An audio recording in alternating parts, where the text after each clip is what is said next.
الحمد لله رب العالمين والصلاة والسلام على سيد الأنبياء والمرسلين وعلى آله وأصحابه أجمعين ومن تبعهم بإحسان إلى يوم الدين. أما بعد فقد قال النبي صلى الله تعالى عليه وسلم: قدر كسب الحلال فريضة بعد الفريضة. وقال النبي صلى الله تعالى عليه وسلم: من ترك الصلاة متعمدا فقد كفر، أو كما قال عليه الصلاة والسلام. میرے محترم بھائیوں، بزرگوں اور دوستوں، چند ہفتے سے آپ کے سامنے اس حدیث کی روشنی میں کچھ باتیں عرض کر رہا تھا. جو حدیث سب سے پہلے میں نے آپ کے سامنے پڑھی، اس میں جناب نبی کریم صلی اللہ تعالی علیہ وسلم ارشاد فرما رہے ہیں: قدر کسب الحلال فریضۃ بعد الفریضہ.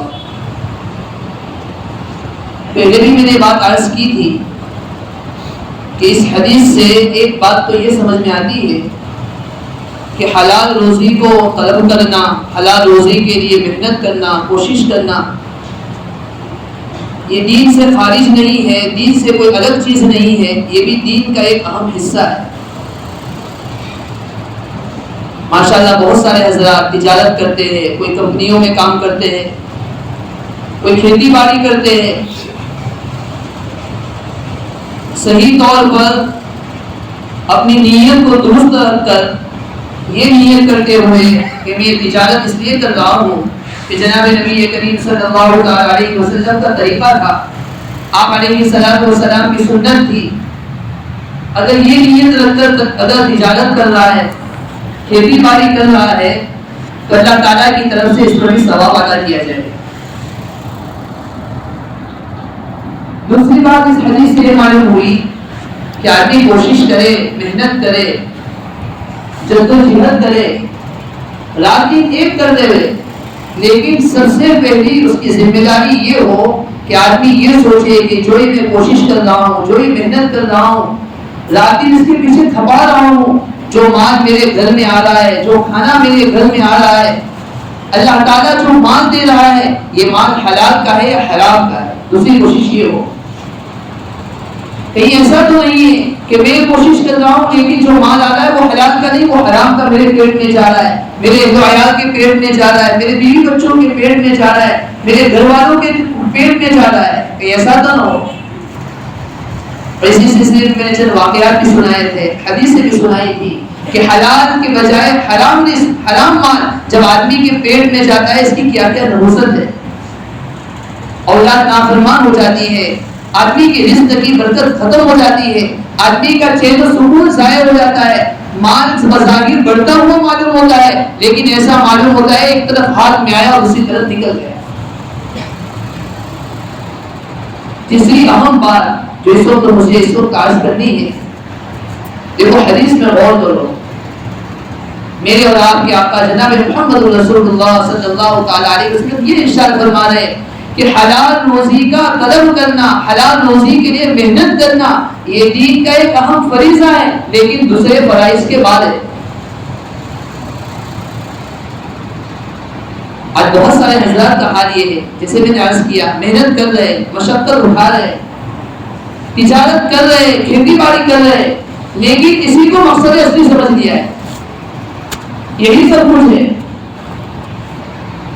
یعنی ان کا حال یہ ہے، وہ یہ سمجھتے ہیں یہی منزل مقصود ہے، بس پیسہ آنا چاہیے، اس کے پیچھے خوب لگا رہا ہے آدمی، لیکن وہ یہ نہیں سوچتا کہ یہ دین کا ایک فریضہ تو ہے لیکن دوسرے فرائض کے بعد ہے. یعنی اس کا نمبر نماز کے بعد ہے، اس کا نمبر روزے کے بعد ہے، اس کا نمبر حج کے بعد ہے، اس کا نمبر زکات کے بعد ہے. یعنی آدمی ان تمام فریضوں کو ادا کرنے کے ساتھ ساتھ اپنے حلال روزی کے لیے محنت کرے، حلال روزی کے لیے کوشش کرے. امت میں دو طرح کے طبقے پائے جاتے ہیں. ایک طبقہ، ایک فرقہ، ایک جماعت تو وہ ہے کوشش ہی نہیں کر رہا ہے، ایسے ہی پیٹ کر اپنے اوقات کو ضائع کر رہے، یا دوسرے کے بھروسے پر زندگی گزار رہے ہیں، یہ طریقہ بھی ٹھیک نہیں ہے، یہ جماعت بھی ٹھیک نہیں ہے۔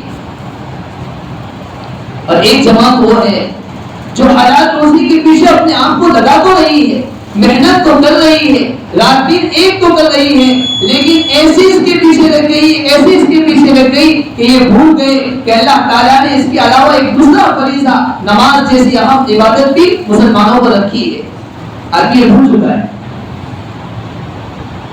حالانکہ اللہ کے نبی صلی اللہ علیہ وسلم بیان فرما رہے کہ حلال روزی کے لیے محنت کرنا فرض ہے، دین کا ایک حصہ ہے، لیکن دوسرے فرائض اس کے بعد ہے جہاں دونوں میں ٹکراؤ ہو جائے، ایک طرف نماز کا وقت ہو گیا، ایک طرف تجارت کا وقت ہے، ایک طرف کاروبار کا وقت ہے، ایک طرف کھیتی باڑی کا وقت ہے، اور ایک طرف مؤذن اذان کہہ رہا ہے حی علی الصلاۃ حی علی الفلاح، آؤ نماز کی طرف، آؤ کامیابی کی طرف، ایک مؤذن پکار رہا ہے۔ ایک مسلمان کی شان یہ ہوتی ہے وہ یہ سوچتا ہے جب دونوں چیزوں میں ٹکراؤ ہو رہا ہے، اور میرے اور آپ کے آقا جناب محمد رسول اللہ صلی اللہ علیہ وسلم یہ بیان فرما رہے کہ یہ دین کا حصہ تو ہے لیکن نماز کے بعد ہے، پہلے نماز ہے اس کے بعد تجارت ہے، پہلے نماز ہے اس کے بعد کاروبار ہے، پہلے نماز ہے اس کے بعد کھیتی باڑی ہے، پہلے نماز ہے اس کے بعد کمپنیاں ہیں۔ جب تک نماز کا اہتمام نہیں ہوگا آدمی محنت کرے گا، مشقت اٹھائے گا، لیکن اللہ تعالیٰ کی طرف سے ہونے والے رزق میں برکت اس کو اٹھا لیا جائے گا، ختم کر دیا جائے گا۔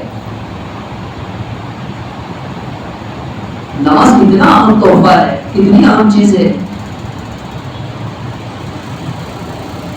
زکات بھی ایک اہم فریضہ ہے، زکات بھی ایک اہم فریضہ ہے، اہم فرض ہے۔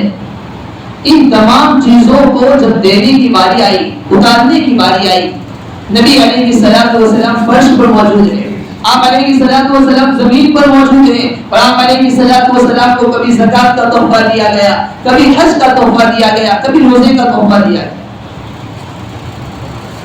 لیکن جب نماز دینے کی باری آئی تو جناب نبی کریم صلی اللہ تعالی علیہ وسلم کو معراج کا سفر کرایا گیا، آپ علیہ الصلوۃ والسلام کو وہاں بلایا گیا، آپ علیہ الصلوۃ والسلام وہاں گئے، معلوم یہ ہوا کہ نماز ایک اہم عبادت ہے، ایک اعلیٰ عبادت ہے، اعلیٰ چیز کو دینے کے لیے اعلیٰ جگہ کا انتخاب کیا ہے۔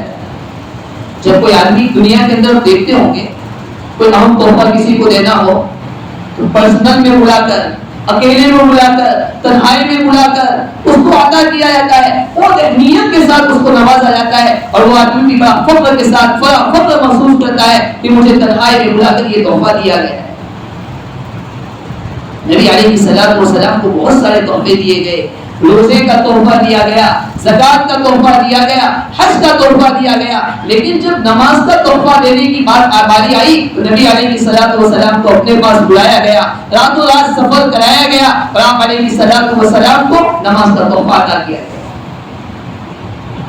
قرآن میں اللہ تعالیٰ نے کئی جگہ پر امت کو متوجہ کرنے کے لیے، نبی علیہ الصلوۃ والسلام کی امت کو توجہ دلانے کے لیے بار بار آپ قرآن کھول کر دیکھیے، اللہ کے نبی صلی اللہ علیہ وسلم کو کہا گیا اقیموا الصلاۃ اقیموا الصلاۃ اقیموا الصلاۃ، امت مسلمہ سے کہا گیا تو نماز کو قائم کرو، نمازوں کا اہتمام کرو۔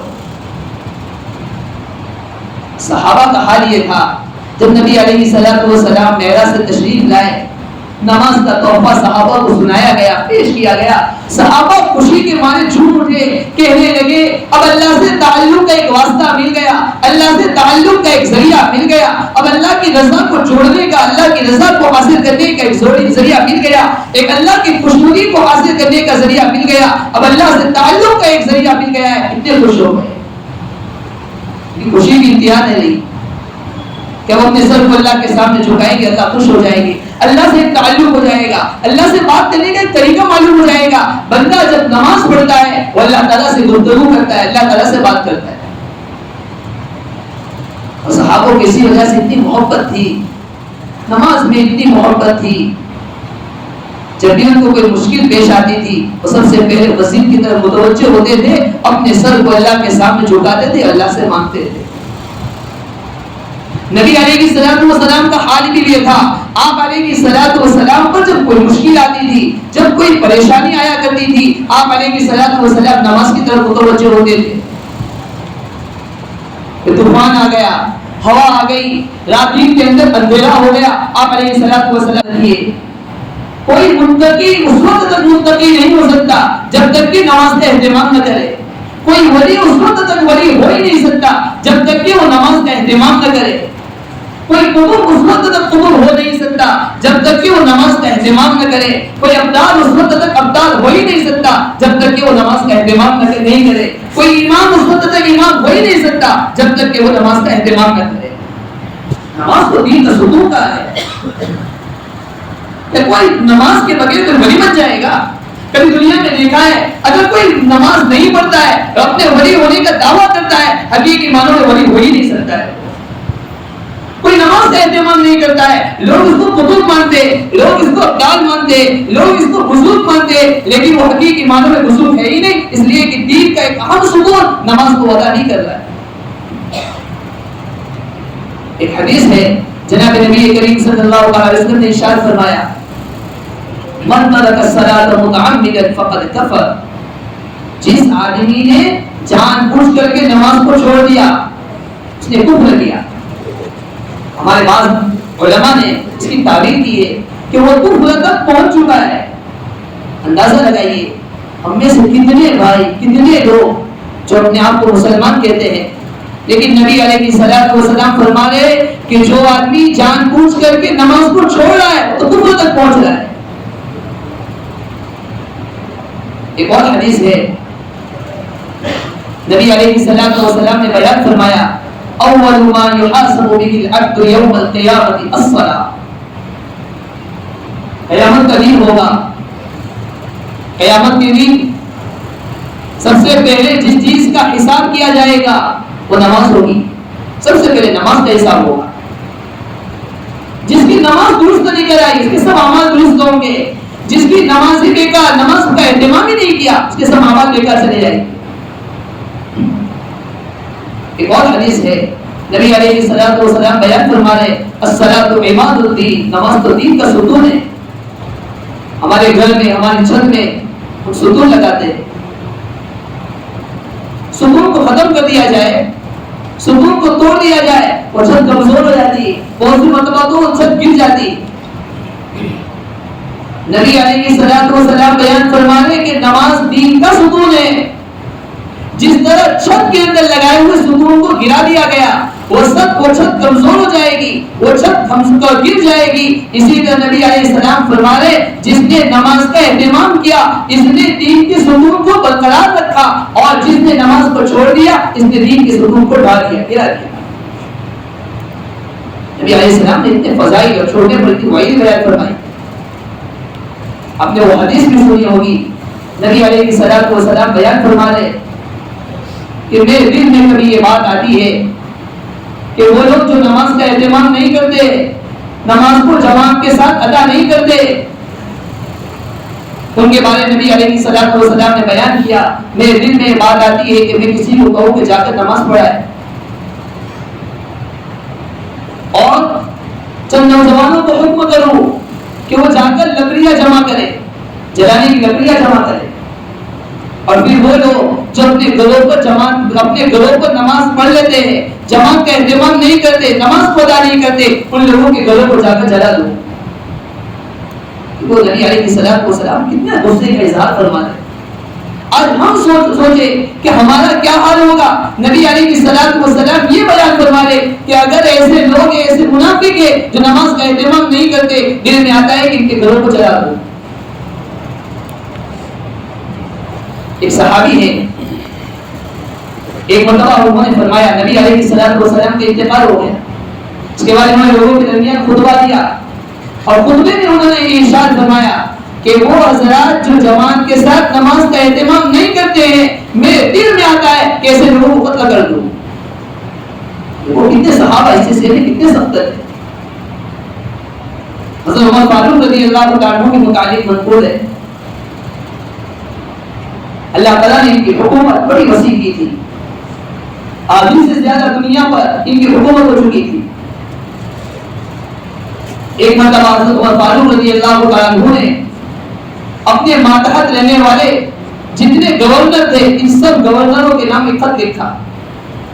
وہ خط کتابوں میں موجود ہے. اس میں حضرت عمر فاروق رضی اللہ تعالیٰ عنہ نے لکھا ان اہم امرکم عندی الصلاۃ.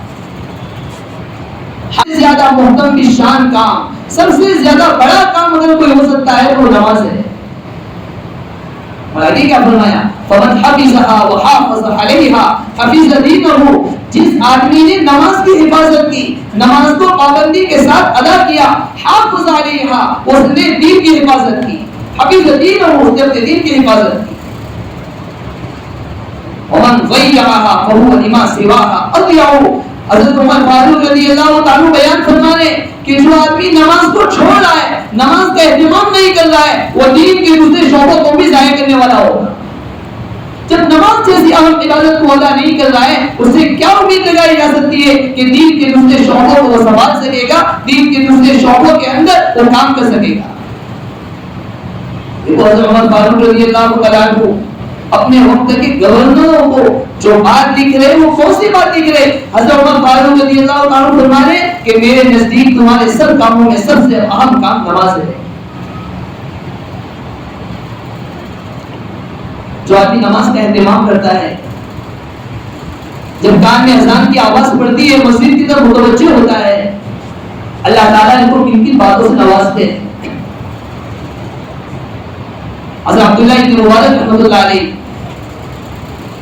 اپنے وقت کے فقیہ تھے، محدث تھے، صوفی تھے، وقت کے بزرگ تھے. ان کا انتقال ہو گیا. انتقال کے بعد کسی نے خواب میں دیکھا، پوچھا کہ آپ کا کیا معاملہ ہوا، اللہ تعالیٰ نے آپ کے ساتھ کیا معاملہ کیا؟ حضرت عبداللہ ابن مبارک رحمۃ اللہ علیہ نے فرمایا اللہ تعالیٰ نے درگزر کا معاملہ کیا اور معاف کر دیا، جنت میں داخل کر دیا. لیکن ساتھ میں عبداللہ ابن مبارک رحمۃ اللہ علیہ نے فرمایا کہ ہمارے پڑوس کے اندر ایک لوہار رہتا تھا، اللہ تبارک و تعالیٰ نے اسے ہمارے سے زیادہ، ہم سے زیادہ درجہ عطا فرمایا، ہم سے آگے پہنچا دیا. خواب دیکھنے والا تعجب میں پڑ گیا کہ ایسا کون آدمی ہوگا جو اتنے وقت کے بزرگ سے، اپنے وقت کے محدث سے بھی آگے بڑھ گیا. ایک لوہار آدمی.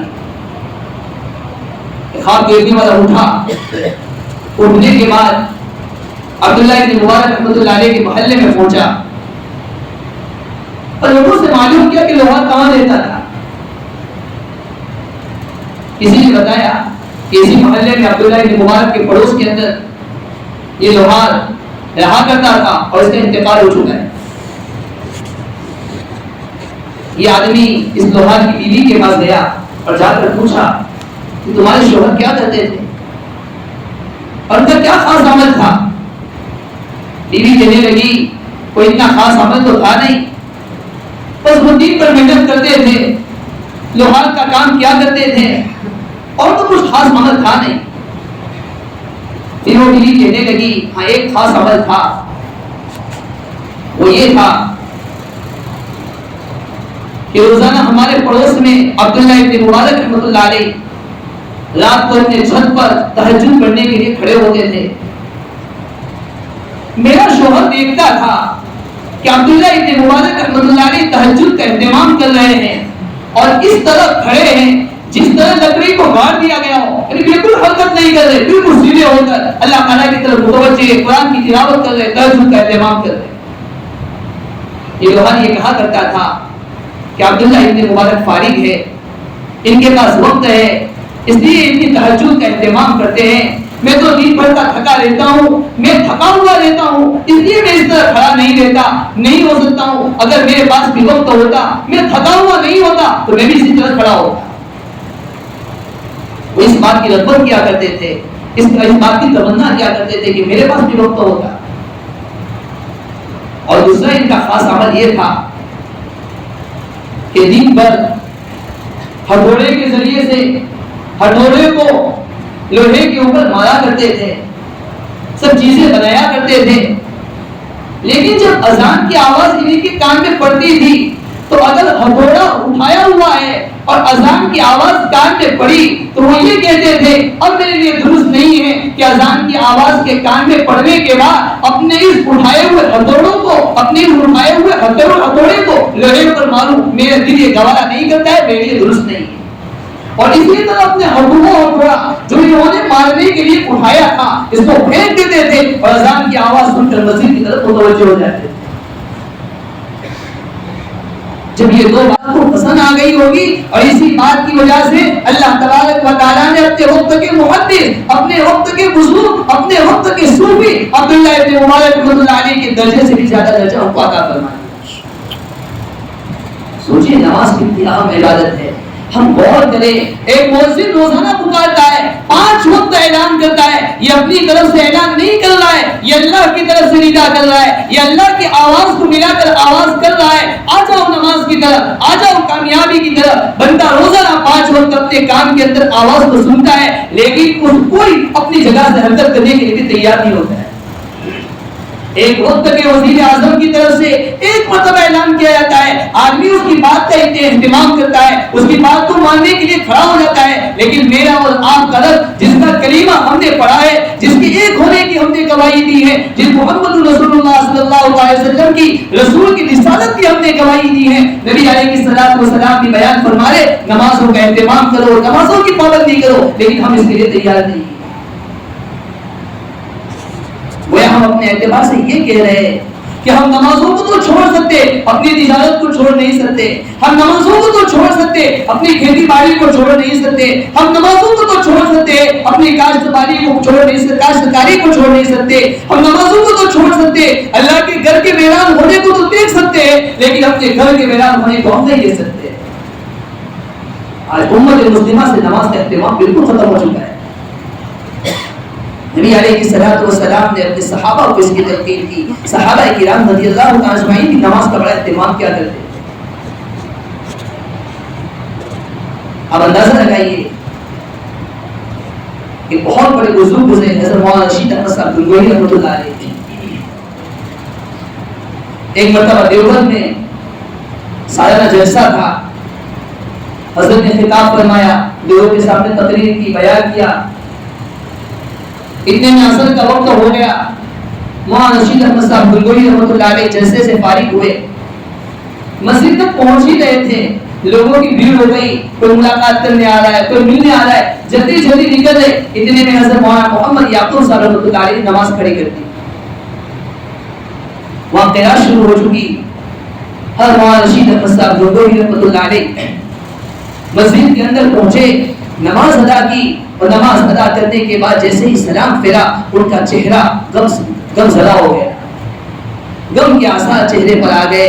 انا للہ و انا الیہ راجعون پڑھا اور اس کے بعد حضرت مولانا رشید احمد صاحب گنگوہی رحمۃ اللہ علیہ نے ارشاد فرمایا کہ آج 22 سال کے بعد پہلی مرتبہ تکبیر اولیٰ فوت ہوئی.